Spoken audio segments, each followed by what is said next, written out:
High বন্ধুরা, good morning সবাইকে। এদিকে দেখো আমি কচু সিদ্ধ দিয়ে দিলাম, এইদিকে রসুন পেঁয়াজ শীতল, আর এদিকে কড়াইতে তেল দিয়ে দিলাম, শুকনো লঙ্কা একটা দিয়ে দিলাম। তেল গরম হয়ে গেছে, এখন দিয়ে দিব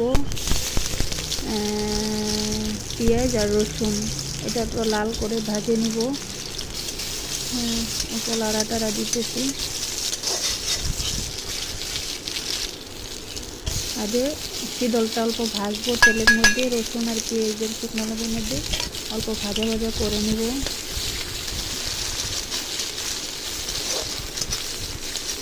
ভাজা ভাজা হয়ে আসছে প্রায়,